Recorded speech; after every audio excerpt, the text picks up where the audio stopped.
Good evening, everyone, and welcome to tonight's program. My name is Peter Caborn. I'm the Associate Vice President for Alumni Affairs and Advancement Services at Wayne State University. I also have the pleasure of serving as the Executive Director of the Wayne State University Alumni Association. Before we begin tonight's program, I do want to mention a few housekeeping items. All of our guests will remain muted with cameras off during tonight's presentation. Questions submitted in advance of tonight's event will be addressed during the Q&A discussion happening later this evening, but please feel free during the course of tonight's program to enter any additional questions that you might have through the Q&A or chat features, and we will do our best to facilitate questions that are received. The Wayne State University Alumni Association is proud to partner with the Irvin D. Reid Honors College as we present tonight's installment of the Arthur L. Johnson Urban Perspectives Lecture Series. This series began in 1992 and is named in honor of civil rights leader and the former Wayne State Administrator, Arthur L. Johnson.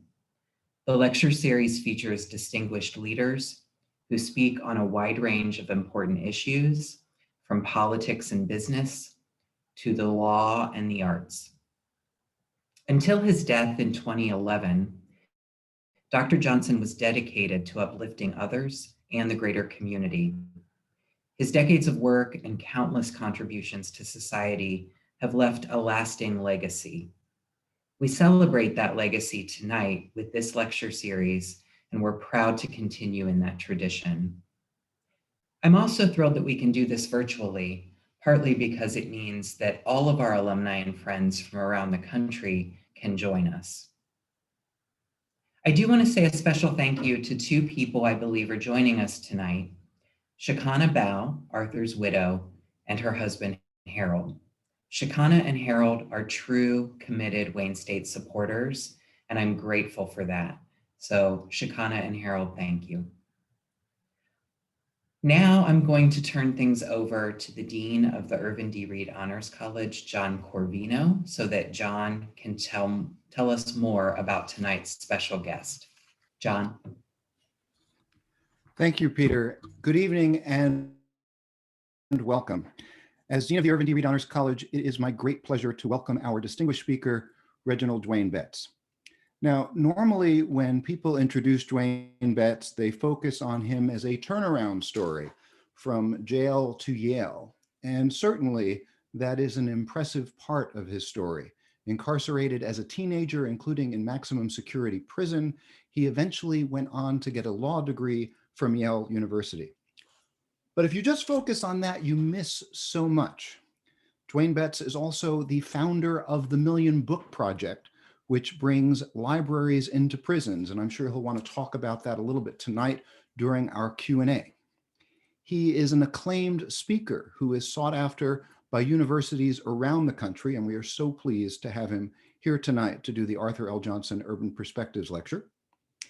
He was appointed by President Barack Obama to the Coordinating Council of the Office of Juvenile Justice and Delinquency Prevention, and by Governor Ned Lamont to the Criminal Justice Commission of Connecticut. He is an acclaimed author and poet, winner of a 2018 Guggenheim Fellowship and a 2018 NEA Fellowship, a Soros Justice Fellowship, a Radcliffe Fellowship, a Ruth Lilly Fellowship, an NAACP Image Award, a New America Fellowship, and a National Magazine Award, to name just a few. He has been featured in the New York Times, the New Yorker, the Washington Post, interviewed on NPR's Fresh Air, the Tavis Smiley Show, and as some of you may have caught this morning, right here on WDET with Stephen Henderson on Detroit Today. I got to know his work through a piece that he published in the New York Times last year, and I was so deeply impressed by its depth, by its nuance, by its humanity. And so I feel very, very privileged to welcome him tonight. He will be giving a performance entitled Felon, an American Washi Tale, based on his recent book of poetry, Felon. At this point, I would normally ask you to give a rousing round of applause to welcome our speaker. Because you are muted, it's going to be like a golf clap, but I'm still going to ask you to do it anyway. Please welcome our distinguished speaker, Reginald Dwayne Betts.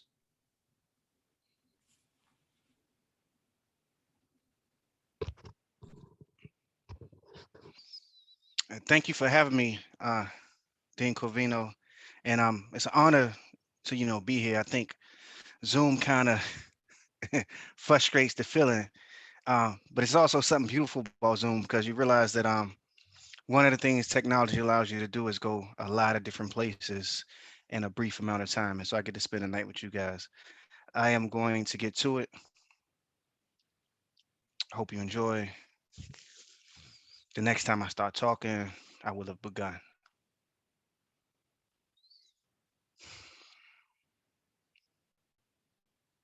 What do you think about when you hear the word prison? Some people say violence. If they know somebody that's been locked up, they'll say solitary confinement. They might say letters. They might say something about how long it takes to drive from home to a jail or to a prison, how expensive phone calls are. There's so many things to say when you hear the word prison, but most people, they won't say what I say. When I hear the word prison, I think about books. See, in prison, there's no way for you to reach out and touch something like this. There is no bookshelf for you.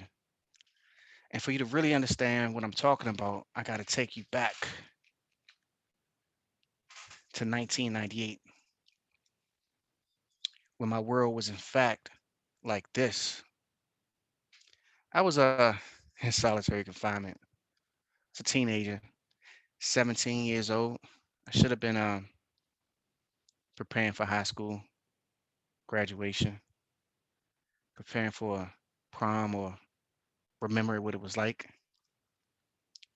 But instead, I was in a cell in a hole, and it was dank and it was dark, and books were contraband.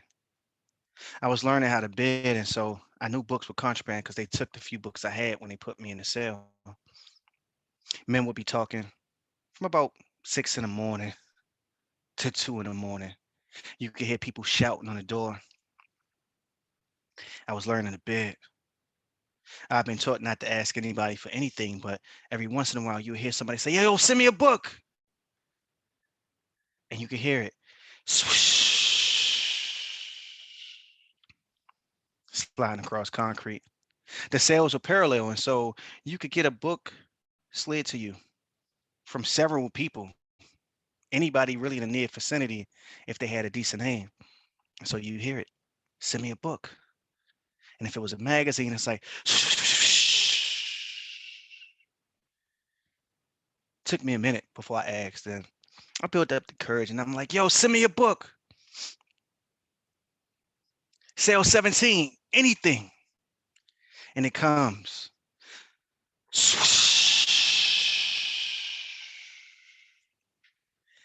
And it clanks in my hand. And it's Detroit's own, The Black Poets by Dudley Randall. It's wild because I'm a teenager in prison. And the last thing I want to read is a book of poems. But I got this one and it's all I got. So I start flipping through the pages. And I meet Claude McKay. I meet County Cullen, Sterling Brown. I meet Gwendolyn Brooks, Lucille Clifton, Sonia Sanchez. It's wild because it got to the point that I would just flip through the pages and stop on a name. Or I would look through the table of contents and try to find a name that intrigued me. I stopped on this cat named Etheridge Knight because I didn't know anybody whose mama named him Etheridge. And Knight was writing about the 46 photos he had taped on his cell wall. He was writing about prison, about teenagers in prison. I knew that I was going to be transferred and sent to another prison, so I wrote the poems in his book down longhand to carry him with me. Later, I found out that Knight had did time in prison, and it hit me why I connected to so much of his work. Behind every line, it was like he was saying, name a song that tells a man what to expect after prison. Explains Occam's razor. You're still a suspect after prison. And it's wild because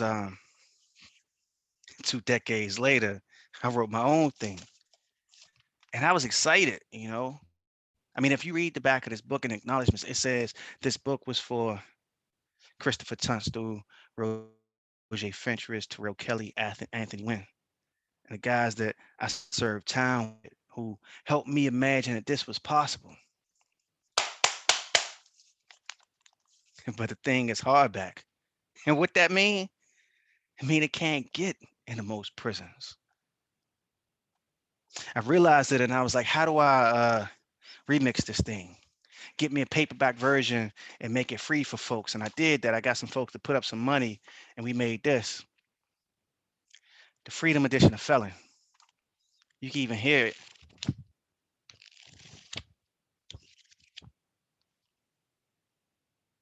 Birds' wings flapping when you float the pages. I wrote it and give it away. Thousands and thousands, you know, sliding a book under people's cell doors, hoping that they open up the pages and behind my words, underneath my words, they hear me singing. Name a song that tells a man what to expect after prison. Is this Occam's razor? Am I still a felon after prison?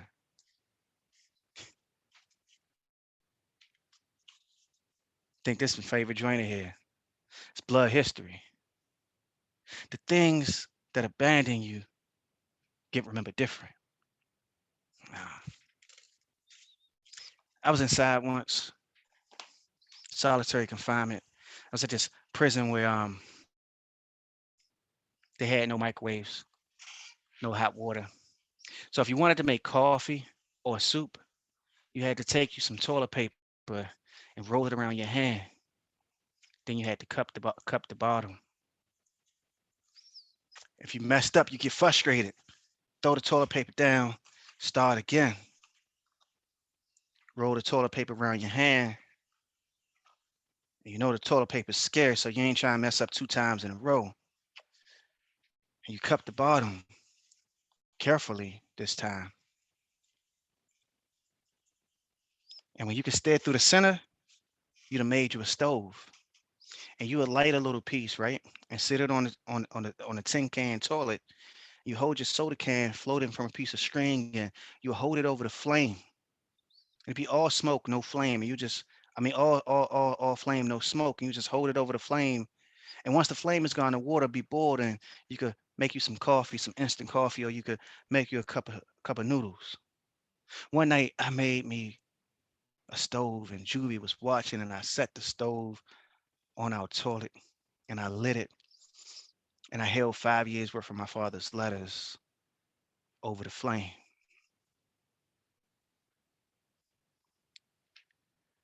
Blood history.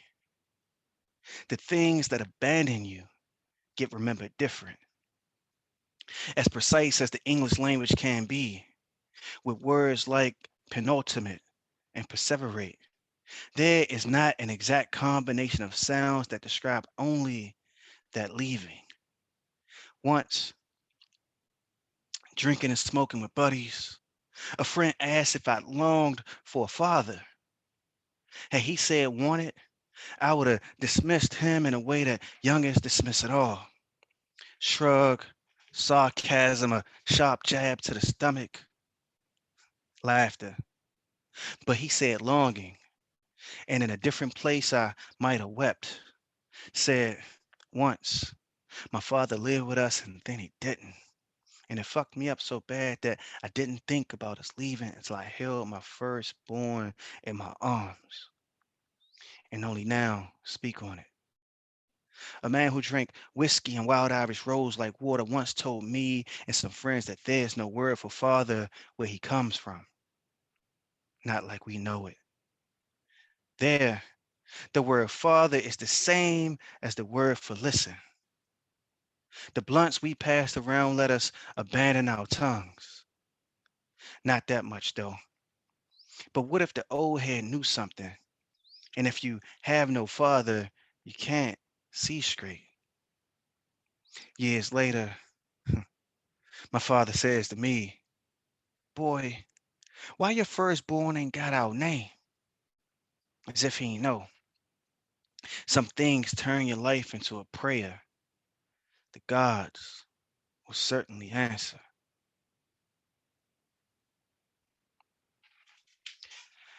March 4th, 2005.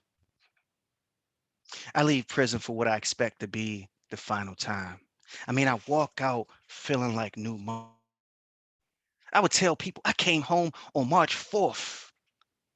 No, I came home on March 4th.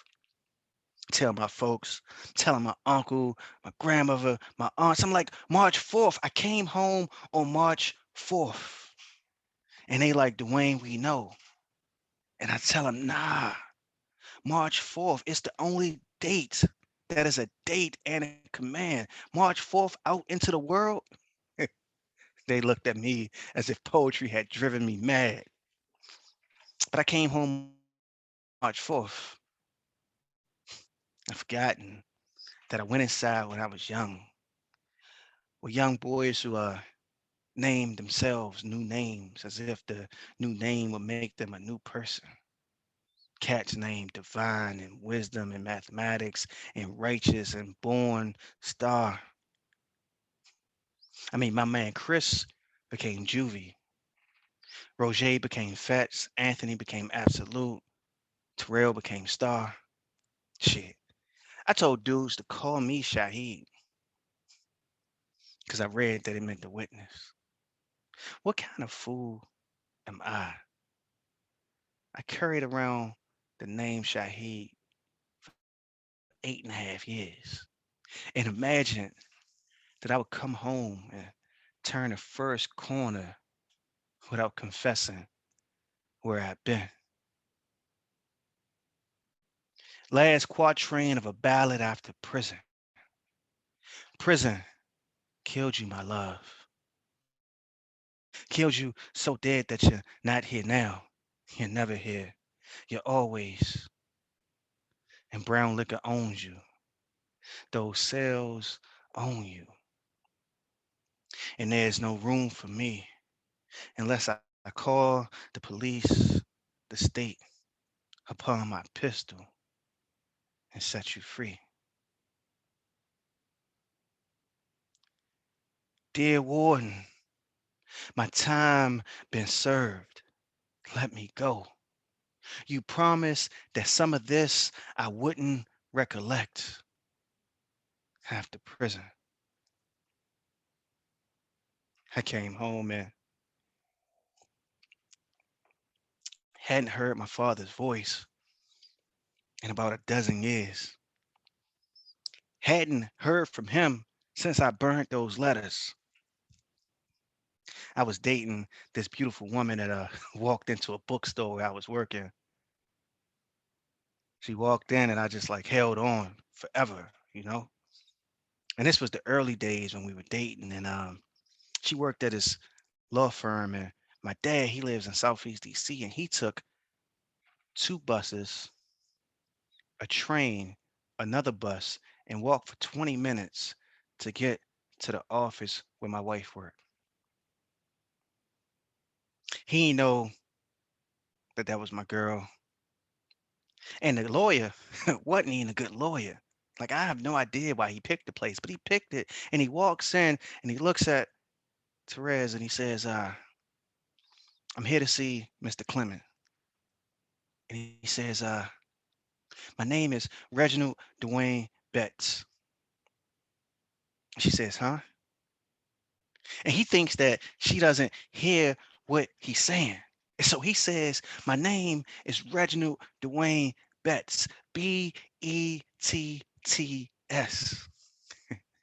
Me and him both got this habit of spelling our last names as if to make people know that we ain't a gamble.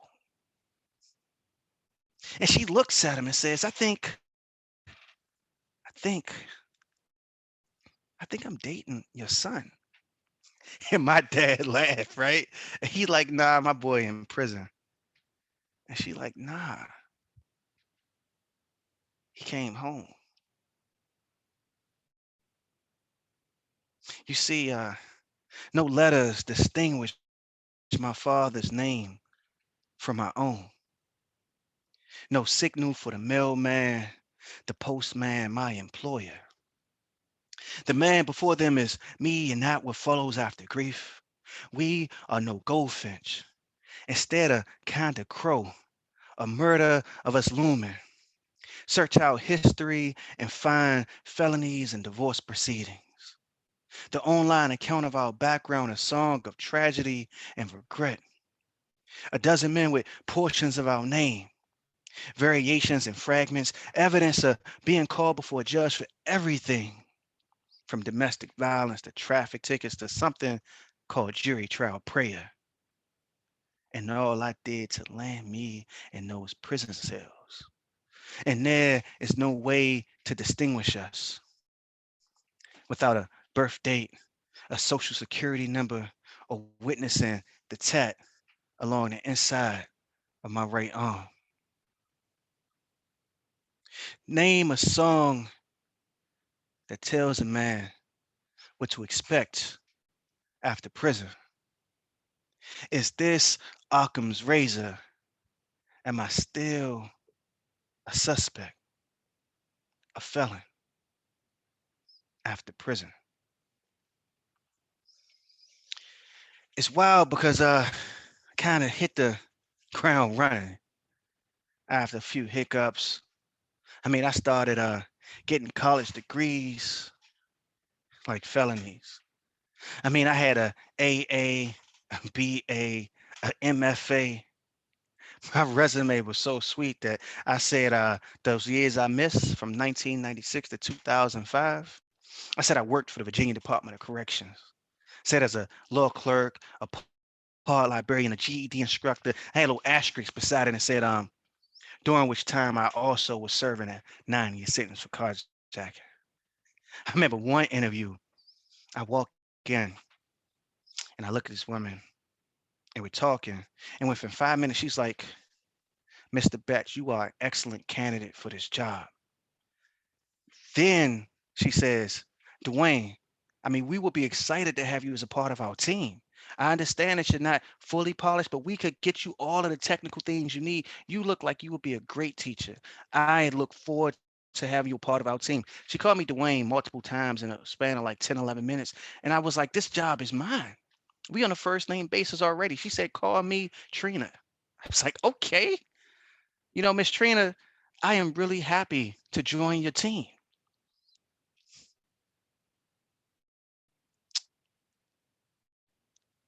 Maybe a week later, I get a call and she says, Mr. Betts. And it hit me because I was like, oh, I'm Mr. Betts again. This cannot be good news. And she says, Mr. Betts, my board. I didn't even know what a board of directors was. She was like, well, you understand we're a nonprofit organization. I wanted to tell her I didn't understand that. I didn't know what that was, but I just rolled with it. And she was like, your felonies, your criminal history, it would embarrass us. I mean, we don't want to put the children at risk. You know how influences go. And I couldn't hear her anymore. Whatever she was saying, all I heard was a memory. From inside a cell, the night sky isn't the measure. That's why its prison's vastness your eyes reflect after prison. I should have known. I mean, shit, once I had a full tuition scholarship to Howard University, academic, and they pulled it when they found out about my felonies. So my back was against the wall. All of those degrees that cost money, and I owed like 130, 40 grand. Fannie Mae, Freddie Mac, Prince George's Community College, the University of Maryland. I mean, all these people wanted their money, and I had nothing. So I did what anybody would do in a situation like that. I sold drugs. Nah, I ain't sell drugs. Nah, I ain't sell drugs. I did what anybody in a situation like that would do. I went back to school. And you probably thinking, you already had 3 degrees. I mean, what's the fourth degree going to be? And I was thinking the same thing. And I figured, what is the safest degree for somebody with 3 felonies to have? You right? I went to law school. I went to a decent school too. And I remember the first day I was in this class, it was called legal research and writing. Now, I learned how to do legal research in prison. I mean, I'm talking about writing habeas corpus petitions to try to get people out. I wrote one to get myself 60, 70 days knocked off my sentence. I loved those 60, 70 days I got free early. So I'm in this class. I'm sitting in the back because I don't really want to be seen. I'm still kind of nervous with the felonies and shit, right? So I'm sitting in the back. Professor says, law school is the place with poets. And my heart jumped out my chest. I said, he is talking to me on the first day of school? And I started completing his sentences like we was lovers. I was like, law school is the place where poets go to become senators. My classmate said that our law school was the best law school in the galaxy. I had no real sense of what that meant, but I felt strong and committed with that truth. And so I was like, you know what? Law school is the place where poets go to become Supreme Court justices. It was 2013 and Barack Obama was the president, and I was feeling myself, I gotta admit. I was thinking he was about to tell me that law school is the place where poets go to become president.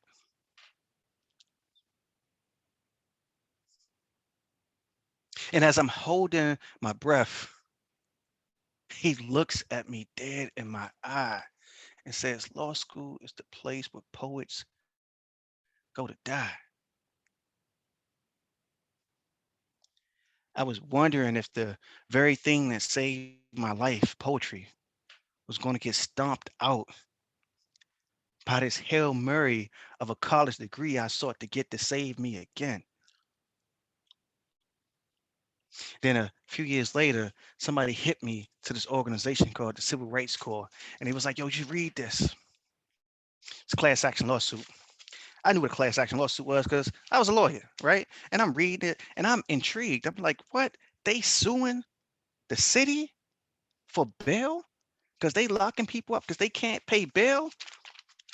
So many pages, but I'm reading it like it's a novel, right? I'm like, this is Grisham right here. And it's breaking it down. Suing people because they can't pay traffic tickets? What? Hold up. These all poor folks, and they saying this is a violation of their constitutional rights. And I was so excited about it that I wanted to give it to people to read it like it was like, the good news. But it's 80 pages. Got words in here like numerosity, jurisdiction. I just felt like, you know, nobody wanted to try to figure out what this Latin meant. I felt like nobody could fathom what some of this language was, and it made me mad. And then I said, what if I turned that into a song? I said, if I could turn this into a song, I got me a winner. And so I did this. In the middle of Alabama, the people versus the city of Montgomery. The plaintiffs, impoverished, jailed by the city, unable to pay traffic tickets, pay or sit in jail. $50 per day, plaintiffs unable to pay, each sent to jail. Told they could work off debts. $25 per day, cleaning the city, scrubbing feces and blood from jail floors. The treatment reveals the city against its poorest, jailing people if they poor. Plaintiffs seek fundamental rights. They suffered. The city's unlawful. It is the policy of the city to jail people.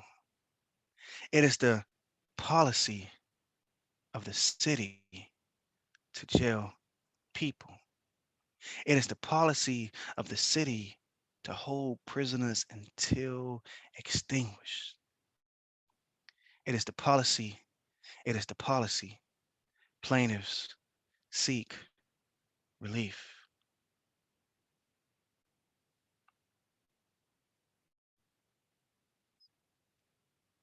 Name a song that tells a man what to expect after prison. Is this Occam's razor? Am I still a felon after prison? My father was born in 1960. 8 years before the king's assassination sparked the torching of his city. And 20 years later, just as crack would make my father's home burn again, I arrived like that man's shadow. The room fills with us when I enter. Our regrets, our anchor, our history, an echo that sounds when I speak. The 10 years I now own somehow more and more like the decades he has lost. Though, in a way, I know this is the kind of thing he call bullshit on. And point out that there is nothing in the cracks and tremors and bass lines of my voice that suggests the 6-story window he leapt from as if to test the theory of man in flight and the tattooed wings that I obsess over.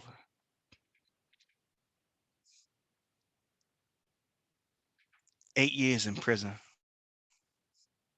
I did 8 years in prison and didn't get a single tattoo. I home for a dozen years and still hadn't got a tattoo. Then I walked into a museum and saw Anselm Kiefer's Language of Birds. Have you seen it?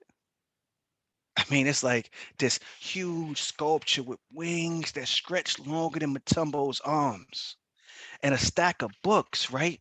That's all wrought iron and wood and feels ancient. And the books feel too heavy to be granted flight by the wings. And the books feel like they are the thing that might just grant the wings flight.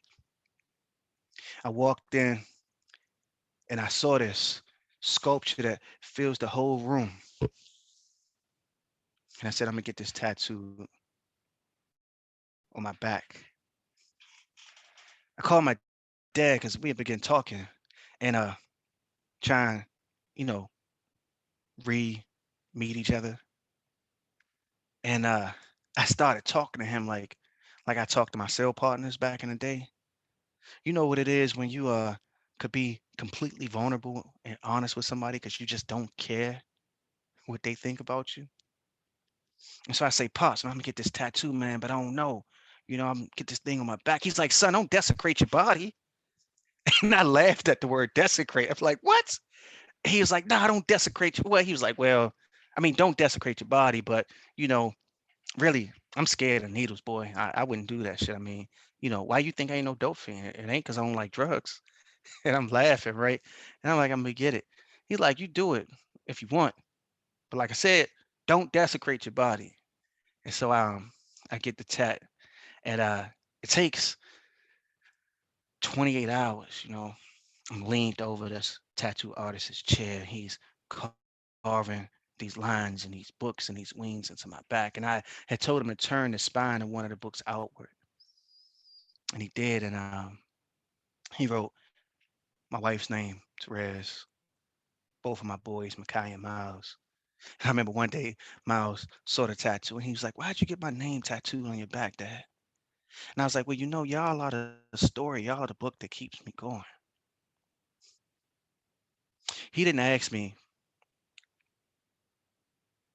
what would be on the spines of the other books, what were on those pages. But had he asked me, I would have told him it's the story of friends of mine who's still in prison, their names and their stories, all of them waiting for some wings to take them home. Parking lot. A confession begins when I walk into a parking lot. The man was waiting for home, asleep in a car after a working man's day. Everything I know of home is captured by the image of a man running from the police. His arms flailing unlike any bird you'd expect to fly. Walking into a parking lot begins a confession. The burner is a key, and afterwards there would be no home to find. My boots echoed against the black of asphalt. Hours before I flashed the pistol on that family, I kissed my mother goodnight. I told my girl that I loved her. But when has love ever been enough? Thank you.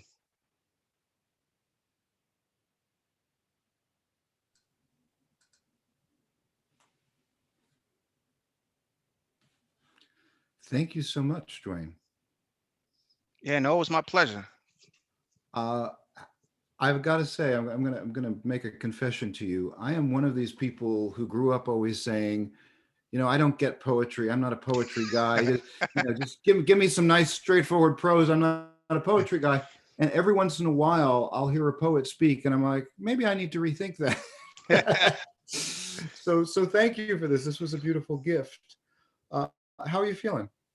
I'm good. It's one of the things I always said when I do it, because the whole thing is longer. It's like it's about 75 minutes or so, and it's always like for me, it's always sort of like the layers, because if we'd have had more time, and like we'd have been live, I'd have brought some of the paper into this, and maybe I'll just tell y'all about the paper so that I could get a taste of like some pieces of the story that you didn't hear. Mhm. But I always feel good though. It's crazy because I mean poetry, my poems at least tend to feel dark. And what's beautiful about trying to do something like this is that I could I could laugh a little bit, you know what I mean? And it's just so much better, I think, than for me as a person. I think it's so much better an experience sometimes because it feels more joyous, even though it's equally depleting. It feels more joyous to be on a stage and to be able to give both halves, not just the sadness, but also some of the mirth. So you're going to tell us a little bit about the paper. That the title American Washi Tale comes from the paper, yes? Yeah, so it's a line in a piece that says, "Roof, paper maker, take these tattered gray sweats, make paper of my bed a past we won't reject after prison." And the sweats, right? They come from my homeboys. Juvie, Fats, Luke, the names that I keep mentioning again and again. They sent me their clothes, and this is, what they wore for like decades. I mean, none of us have clothes that look like this. I mean, we throw away things before it gets one hole in it, let alone a half a dozens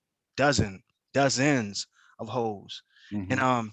we took the sweats, and I worked with this was paper making. We turned it into paper here, and then I also took some towels that they had made, and I turned those into paper. And then my man came home in December, and So all these dudes sent me that stuff when I thought that they might never get out of prison. They all had 50 years, 60 years, and I represented them. And so that's what the rest of the sweep sort of gets into when I'm in law school and juvie. It's like, yo, Shy Fets want to holler at you.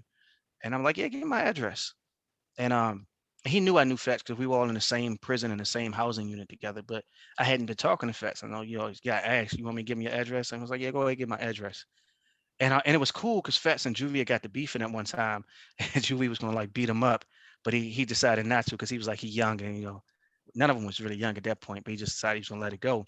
So Fats was really appreciative because he was like, man, Juvie could have not gave me your address and just been like, nah, fuck you. So he gave me the address, and I wrote Fats, and Fats was writing me, and he was telling me how he was innocent, and I knew he was innocent because he'd been told me. But I got him a lawyer, and like 4 years later, he still wasn't out. And anyway, so when I get that close, all of them still in the middle of 50-year sentences and life sentences. And so I wanted to make the papers like them being able to live in the world. Um, but then, Fats got out. I helped him get out, get a pardon. And then I got Juvie out on parole and I got Luke out on parole. And they had a lot to do with it. They did a lot of work on their own and they helped me prepare that packet, but I represented them. So it was cool. But they came home in the middle of a pandemic, so we still ain't got together. And Juvie came home in May, and then he died in December. Mm. And so I just had his letters, and so I took the paper and I sent it to this artist in Japan, and she turned it into these beautiful squares where she like floats, mica and minerals and other things into the pages. And she also floats paper into the pages. And so like this text here is from like 11th century Japanese. So she floats that in this idea that papers contain the idea that recycling matters. And this piece, she don't even really speak English that well, but I sent her a stack of their letters, and she happens to rip this piece from a letter that Juvie wrote me. And it's actually the first time that he asked me to help him get out with the letter with the information for the parole board on it, 6900 Atmore Drive. And so, that comes up in a piece and it's cool. I think it's like layered in that way, it kind of unfolds itself and it reveals, I think, a really complicated story about freedom and prison. And what's so special about that is, I mean, it goes to show the connection between the work you're doing legally and the arts. I mean, the work you do with literature and now the visual arts. I know if we were here in person, two things would be happening. One is you would have heard a big roar of applause because I saw a whole bunch of people like jumping into the text to express their roar of applause right now. So even though we're not hearing that audibly, I can assure you that it happened. But also people will be lining up at the microphone because all kinds of people want to ask you questions. So I've got some questions that were sent ahead of time. People are putting questions in the Q&A portion of the chat, where there's a special Q&A chat box. So if you have questions, people can put them there. Are you ready for some questions? Yeah, I'm ready. Yeah. So Melvin asks whether you went back to the program that denied you a job prior to your law degree. Nah, I still know the name of it though. It's funny. It's funny because I just thought of the name when you asked me. I mean, I literally hadn't said this name in years. It's called Centronia.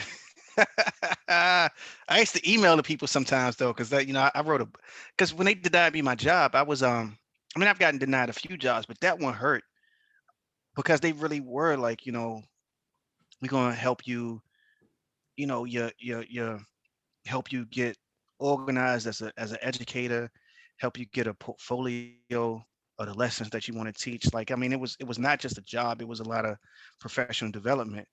And she did, and they denied me the job because they was like, this might make us look bad. Fucking look bad. I bet they look bad now. but Yeah. but so I actually never went back though, because it's not that I mean, so one of the folks, I would email because they would hear about me, and so we would like email back and forth, and I didn't even tell them how painful it is and how in a way devastating it was. But actually what's really messed up is and they don't owe me an apology, but I owe so much for carjacking somebody, and I did my time, and so much of the world is about like taking responsibility for what you've done. But on the outside, none of these institutions that have wronged me have ever apologized. Howard University, the several jobs that told me that you can't work here because you have felonies, like they have never imagine that I wanted an apology. And that's why I keep talking about it, and it's because I feel like if I don't, then I'm pretending like it was okay. So now I never like returned directly to them, but they know who I was, and we exchanged emails sometimes, and they come to my reading. Um, yeah. That reminds me of a question that had was submitted ahead of time, which is whether you see optimism right now. I'm paraphrasing the question, but whether you see some sort of optimism of, sort of an awareness of the problems with the system of mass incarceration, the problems with the way this perpetuates itself as people are then, they do their time, but they're not able to get jobs. Are you feeling optimistic? Are you feeling pessimistic? How are you feeling about the prospects for the future? Hmm. I mean, it's hard for me to say I'm pessimistic, given I got a law degree from Yale, and I just got $5 million from Mellon to run a million book project. So I won't say that I'm pessimistic. I will say that I'm optimistic. I will say that we are asking some serious questions now that I don't think that we asked in the past. Um, but I think what's really hard about the whole thing is we still struggling to figure out what accountability looks like. We just kind of don't don't know, and the tragedy of it is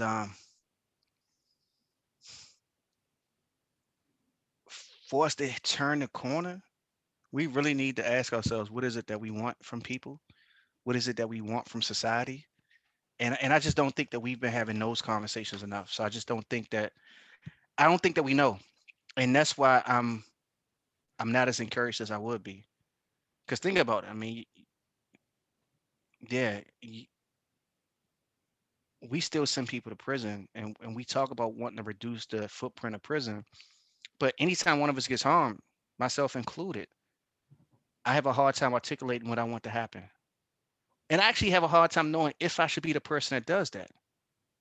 I mean, personally, I think that that's why we have the state, because the state becomes a stand-in. Because for some harm, you don't want to know what I want you to do to make recompense for it. And I've been in the room with family members who have had their children murdered, had their loved ones murdered. And I mostly represent people who, and these are my friends, and they got bodies. They killed people, and like it is hard to be in a room and listen to somebody's parents say, I want you never to get out. And so it's a struggle. It's like, yes, I'm optimistic for a lot of reasons, but also I'm cautious and I'm nervous and I'm wondering what's going to happen if we really do have that next conversation. I mean, we lock people up for car theft still. So we don't even have a real conversation about what we want when somebody commits a car theft, what we want when somebody commits a burglary. The reason why we give people 100 years in prison is because you have to think less about giving somebody 100 years than you do about giving somebody 5 or Mhm. 7 or 8. So we create a landscape where some things are so absurd that we don't have to contemplate. And then that allows us to do everything else without real contemplation. Yeah. You said this morning on the radio, you just said now that you're feeling optimistic because look at you, when you went on to get a law degree from Yale, but um, the, that's not everybody who's coming out of prison, right? I mean, this is yours is a rare story. Right. And I don't mean I feel optimistic because what I've accomplished. Yeah. I just mean that I don't have the right to sit here and say I feel pessimistic Yeah. given what I've accomplished. So I'm not suggesting that because I did it, others could do it, or that it's easy for others to do it, or that it's even possible in a lot of circumstances. I'm just saying I personally feel like it's disrespectful to the people who are deep in the struggle for me to project some kind of pessimism given what I've been able to do. For But sure. but I do think it's a deep struggle for a lot of people when they leave prison. I got family members. Prison devastates folks. Yeah. And I think that's the main thing. And it's hard to walk away from that devastation for a lot of people. In our chat, my colleague Tanya Matthews points out that you walk in a lot of different worlds. You can walk among people in universities and prisons and courts of law. You're at the crossroads of young men, about to make good or tragic decisions. Uh, do you like have like just a separate mental space for each of those places? How do you move between those worlds? I probably should, but nah, I try to be the same way every time, and part of that is I once went into a prison. Part of that, first of all, is people see you however the fuck they want to anyway. Yeah, I went into a prison and I'm in there and I'm talking my shit and I'm cussing too, right? and like and I'm only cursing because I feel like in a prison, um, people frequently don't get to see themselves reflected. And so, and that's a lot of time you're in society. If your folks curse or whatever, and then you go to school and they kind of tell you this is what education sounds like, and it becomes harder and harder because like the person who you admire and you want to be is so different from all of the people you love. And so I just try to, so I just try to mix it up sometimes. And I could not curse, and I learned how to not curse in prison. And I would tell them that thousands and thousands of push-ups I had to do for cursing taught me how not to curse, right? Because I had a bet with a homeboy. It was like every time you curse, I hear you gotta do 25 push-ups, and he'd stand behind me, and I'd be like, "Yeah, so this motherfucker said this bullshit," and I was thinking, "Man, fuck you." And then they'd be like, "That's 150 push-ups," and every night a crowd of dudes would just watch, and I'm doing like 800 push-ups. And after about 3 months of that, I learned how to cut it on and off whenever I wanted, so I could not curse. But the reason why I don't code switch, I think, is because like the reality is I go back into this prison and I'm doing my thing and I'm talking, and this white kid comes up to the microphone, right? He said, and he looks at me, right? It says, "You don't look or sound like somebody who's been to prison." And I start laughing, right? I'm like, "Are you really about to tell me that I don't look like somebody who went to prison?" And so I think one of the reality is that it's like on Lupin, that new TV show. Some folks, people see what they expect to see when you walk into a space. And like as a black man, I think people see what they expect to see when I walk into a space. And so as long as once people recognize that my existence in that space is legitimate, it's almost like in their head they filter out whatever they think is incongruent with how they expect me to sound or act, right? And so I don't know. I mean, that's maybe not a good answer, but No, it's a real answer. And that's, you talk about going back into prisons, and you've talked about the importance of books for you when you were there, for others. We have a question that came up ahead of time and also in the chat from a high school English teacher. What do you think about the connection between literature and the arts, and just sort of this kind of social improvement, reaching out to prisons? To talk a little bit about that influence.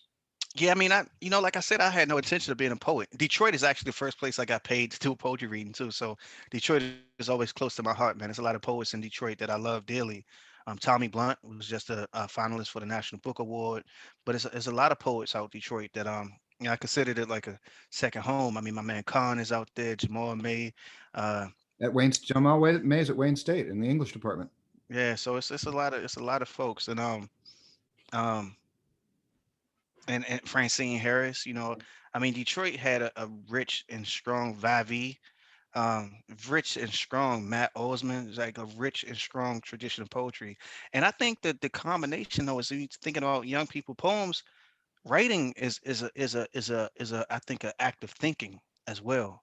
And I learned how to think well by learning how to write well. And so it is a connection, because the making of art is almost like the constant remaking of yourself and the constant coming to grips with who you are. And if you want to be good at it, it forces you to be introspective in a way that nothing else necessarily does. Especially a contemporary poet like me who's caught up on the I, but is constantly writing. I think like Whitman says, I contain multitudes, but that's both the sort of literal I contain multitudes, as in I am many, many people. But I think it's the I, the actual letter I contains multitudes. And as a poet, I try to explore those multitudes and recognize that sometimes that I that's speaking is not me. And in doing that, I think that grants me kind of empathy and self-reflection. I want to make sure we get to the next question too, Atiba's question.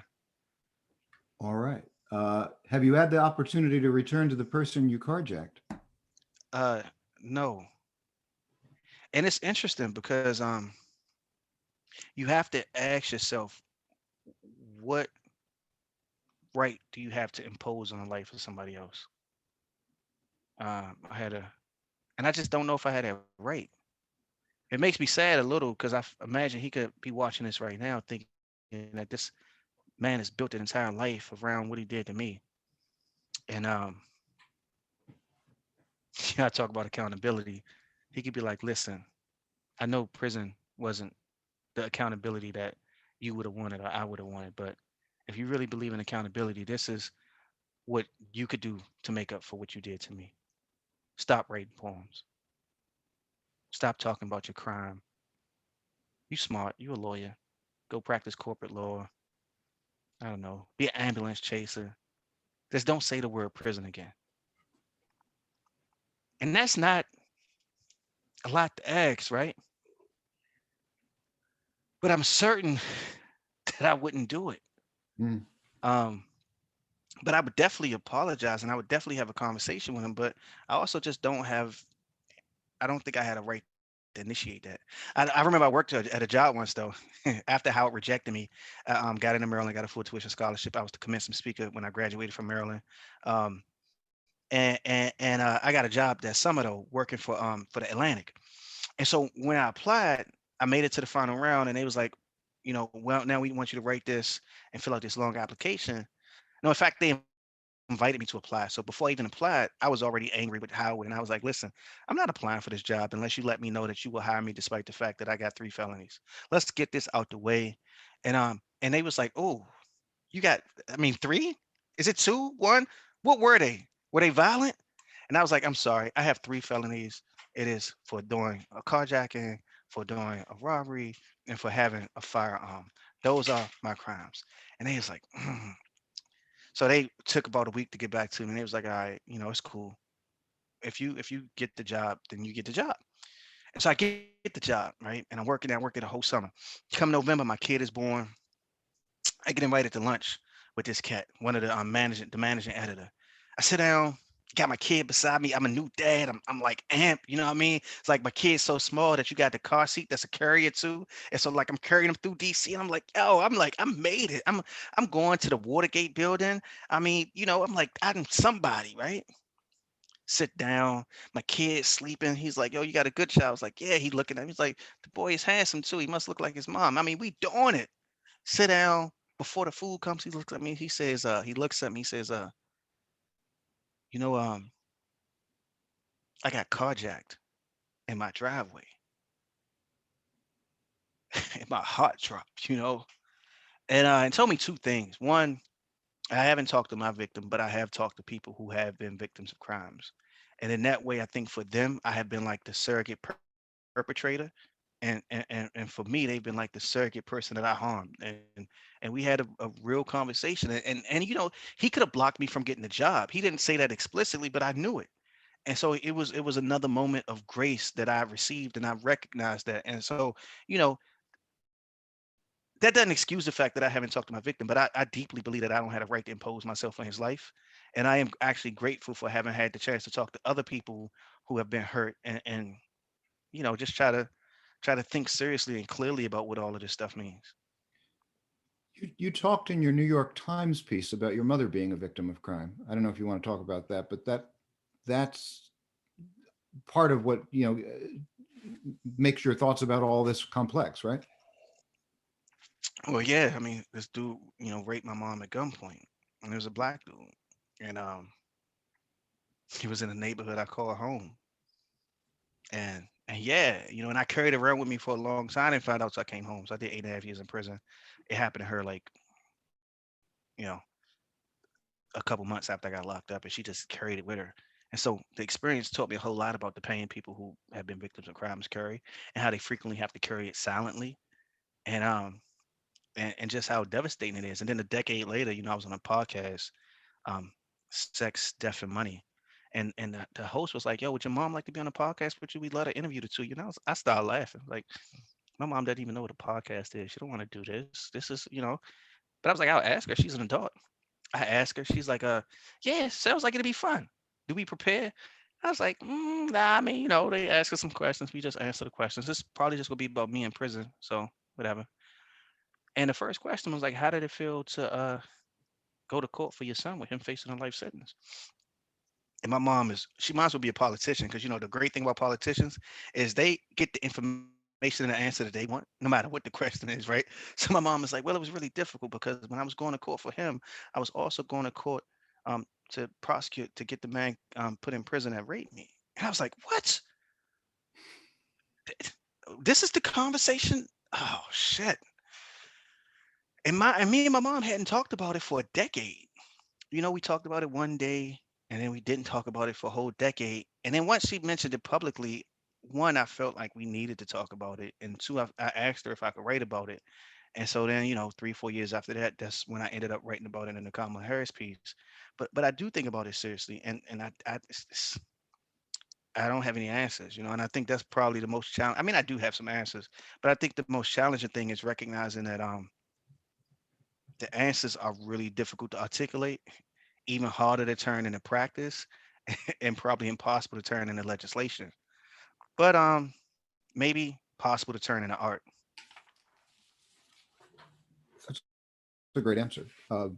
I was going to say that one of the things that I think is impressive about your work is that you seem to recognize that there's plenty of empathy to go around, right? That empathy is not unidirectional, right? That there are a Yeah. lot of people who are in pain in the world in multiple ways and in intersecting ways and in ways that have caused pain to one another. And your work speaks to that. Yeah, I try. It's hard though, but I mean, I try. I think it's the responsibility of the artist. Tell us a little bit about the Million Book Project. Um, so so the Million Book Project is essentially like got a $5 million grant from Mellon to do it, which primarily pays for books. And I want to be clear about that. The money, like 80% of the money, pays for books. And what we do is curate a freedom library. So it's a 500 book collection of quintessential books, recognizing that a library is important. You can see my library here. I can reach for it and touch it. You do 8.5 years in prison, you don't touch a library. You don't touch a bookshelf. And it's no art, nothing soft in prison. Everything is like rigid and hard. And it's almost like a brutalist establishment in every way possible. I feel like it's important to have books close to you. Some people are afraid to go to the library. Some people have jobs that preclude them from going to the library. And so we want to put these freedom libraries with the bookshelves in housing units. And we also want to make sure that there's one for the correctional officers, right? So that we saturate in prisons with these 500 books and trying to push the conversation they engender, recognizing that like a lot of times it's just uh it's just us, right? Like a lot of times it's the older books might be in the prison, but Marlon James' work won't be in the prison. Contemporary poets who just have like 1,000 book run won't be in the prison. The last 5 National Book Award winners or the finalists on that list won't be in the prison. So it's the idea of like getting an expansive set of books and books that really push the possibility of thinking seriously about our lives, recognizing that we read because we want to know ourselves better, because we can't know enough people, and because it's that one beautiful difficult pleasure that we could all hold fast to. And if people want to support that project, they can go to your website. Is there a special website for the project? Yeah, I'll throw it in the chat, but it's millionbookproject.org. Millionbookproject.org. And we got something fancy coming up on March 4th. So you should definitely be on the lookout. Bookmark it. I can't tell you too much about it, but some details will be coming out about it soon. You already know what March 4th means to me if you were paying attention. So we got a big surprise on March 4th. The secret is just like I got locked up when I was 16, and this March 4th marks my 16th year of freedom. And so we got something special planned. Oh, wow. Well, we will definitely look for that on March 4th. In the questions that we got ahead of time, there were a lot of questions about the youth and young people. So I want to turn to just a couple of those. One was from Ashley. She said, what words of encouragement would you give someone who's interested in pursuing law school or any field of interest dealing with the judicial system, but has a criminal record? Do you have tips for them, particularly for young African-American males to protect themselves against a racist system of law enforcement? Um, um, I don't know. I mean, in terms of law school, I think there's a lot of resources now. There's a lot of people who are lawyers who have been in prison, and so I would just say push and do it and prepare. And I think I think my general take on the system is that we need to play a bigger role in it. The system is us. So if we have a racist system, it's because we're racist. I would say spend some time seriously contemplating what that means. Um, I don't want to characterize the whole system as racist. My homeboy Fats, who got sent to prison when he was 16, the two people on a jury who made sure that he was found guilty were two black women who said, he might not have did this, but he did something. It was a young black woman who voted for guilt too, and she said, I didn't think he did it, but like those two women lived in the neighborhood just like me, and they was afraid. It ain't the system. I mean, we the system. A white woman on the jury was like, I didn't think he did it, but I wasn't gonna go against the other people. So I mean, I think sometimes it's easy to say the system, Mhm. but we Yeah. the system, you know. Do you have, let me see if I've got this. Do you have a template that, for things that can be done throughout middle schools and high schools to make things better with respect to these kinds of problems? This is from a question from Michelle. Yeah, not really, but I think it's a lot of great programs across the country, and I would just say we should connect to these great programs and learn more about those great programs because the models exist in every country, and I mean in every city, in every state. And the main problem is that a lot of these resources, a lot of these places are just underfunded.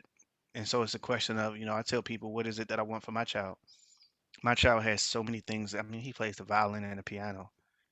He has, I gave him 3 books this week. You know, they got books everywhere. It's contagious. There's just books on the floor, books in their book bag, books in chairs. And that's not all that we do, but it's fundamentally something that I know was lacking when I was young. They got adults around them that talk to them. They also got the fucking internet, which I hate, and they got text messaging, which I hate. But you take the good with the bad. Tell us more about what you hate about the internet as we sit here on the Zoom call with you. But but see, I think we're having a conversation. I think that the young people, I'm just sounding like a curmudgeon now. I'm sounding like an old man. But No, I get it. I totally get it. I mean, they don't even talk to each other. No, no, they be tweeting. I mean, they be like that, talking to each other, and like they don't even spell words out. I was just like, you can't. Why are you spelling so poorly on Twitter? And he's like, what are you talking about? And he was like, this is not Twitter, Dad. This is a text message. And I'm just like, forget it. I'm just not having a conversation anymore. But but no, really though, I do think that when I taught in middle school, man, those kids wanted to be seen, and I think we need to work really harder at seeing everybody in our community.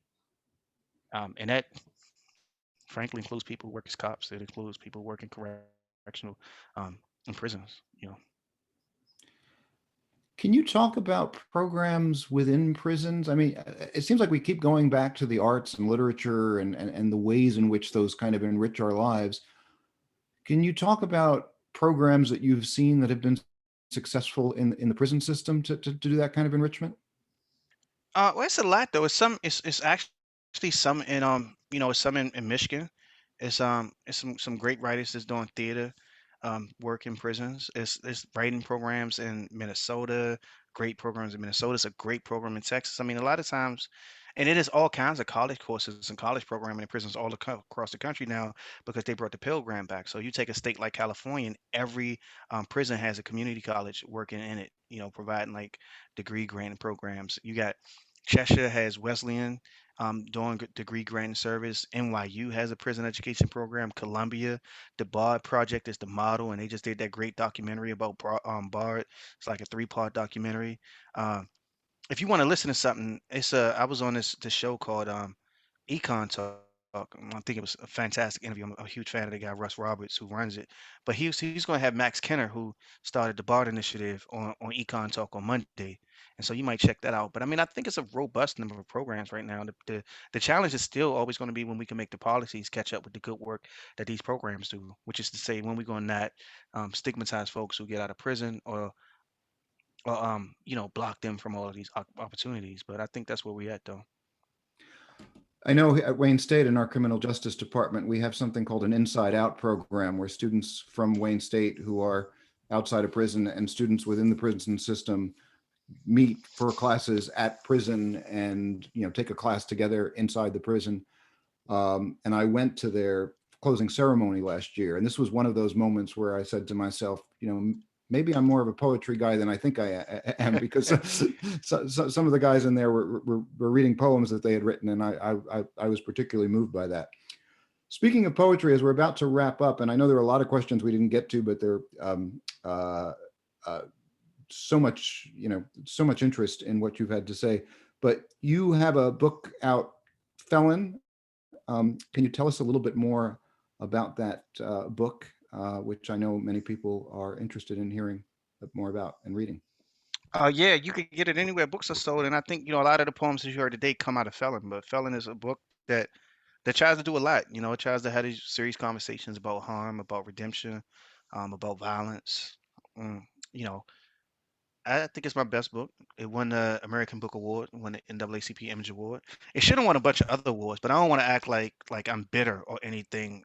Nah, but nah, it's cool. I mean, I do really think it's a good book, and one of the reasons why I turned it into a solo show is because I think it's good poetry. And a lot of people say that poetry doesn't speak to them, and I think part of it is because the medium of poetry existed on the page sometimes is a challenge to folks. But I'm trying to push against that, and so that's why I'm bringing it to the stage like I am. Yeah, so a little bit different from when I was in school and they made me memorize whose woods these are. I think I know, that kind of thing. This is a little Yeah. talking about something a bit different. Yeah, and whose words they are, I think I know is good too. But see, you got they even taught you the sing song pattern. He was like, whose words these are, I think I know. It's like whose words these are. I think I know. You gotta get a rhythm in your own head that makes it make sense. And I think that's one of the challenges of poetry too, is how do you hear yourself saying it? But it was a pleasure doing this. I look forward to coming to Detroit and coming to the university and being able to engage with the community again. And thank you. Seriously, thank you for inviting me, and thank you for allowing me to do to bring some art to. I know what is typically a straightforward lecture. I hope folks really did enjoy it as much as I did. I know they did. And on behalf of Wayne State University, I want to thank you so much. And we do very much look forward to a time when we can invite you to be here in person, and some of the great poets you mentioned, like Jamal May, who is at Wayne State, and Marsha Music, who's a friend of mine. And just so you're right. Detroit is a rich poetry city, and we would love to have you here. I want to thank my friends in Alumni Relations who co-hosted this event with me tonight. I want to thank all of the staff who helped put this together. Most of all, I want to thank all of our alumni and friends who came out for this virtual event tonight. We appreciate your support. We are so grateful to be able to do this even in virtual space. We look forward to a time when we can be back together again in person. But in the meantime, we hope that you all stay safe. Thank you very much. Have a nice evening. Thank you, guys.